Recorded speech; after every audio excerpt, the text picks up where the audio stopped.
വിരമിച്ച സഹകരണ വകുപ്പ് ജീവനക്കാരുടെ ആനുകൂല്യങ്ങൾ കാലോചിതമായി പരിഷ്കരിക്കണമെന്ന് Kerala cooperative service pensioners association.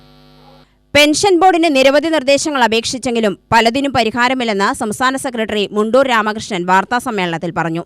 Minimum pension 3500 രൂപ മാത്രമാണ് സഹകരണ പെൻഷൻകാർക്ക് ലഭിക്കുന്നത്. മെഡിസെപ്പ് ആനുകൂല്യവും ലഭിക്കുന്നില്ല.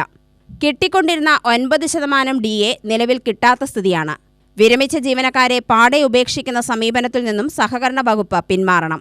സഹകരണ പെൻഷൻകാരുടെ പ്രശ്നങ്ങളും പ്രതിവിധിയും ഓഗസ്റ്റ് 20, 21, 22 തീയതികളിൽ പാലക്കാട് നടക്കുന്ന കൗൺസിൽ ചർച്ച ചെയ്യുമെന്നും മുണ്ടൂർ രാമകൃഷ്ണൻ പറഞ്ഞു.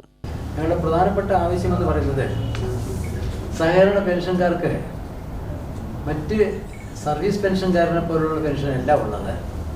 ഇതൊരു പെൻഷൻ ബോർഡാണ്. ആ സ്വാശ്രയ പെൻഷനാണ്.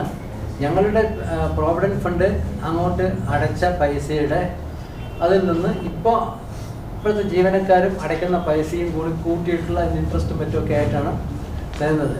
അപ്പോൾ മിനിമം പെൻഷനും പരമാവധി പെൻഷനും വളരെ കുറവാണ്. മിനിമം പെൻഷൻ വന്ന് 3600 രൂപയൊക്കെ ഉള്ളൂ.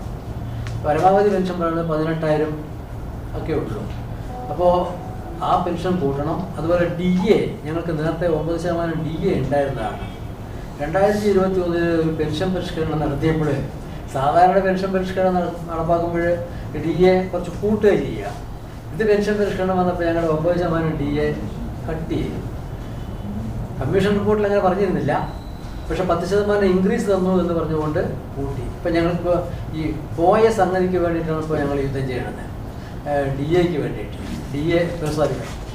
ജില്ലാ president K. Balasubramanian, secretary P. Manomohanan, A. Kannadas, B. Sivasankaran എന്നിവരും വാർത്താസമ്മേളനത്തിൽ പങ്കെടുത്തു. UTV news, Palakkad.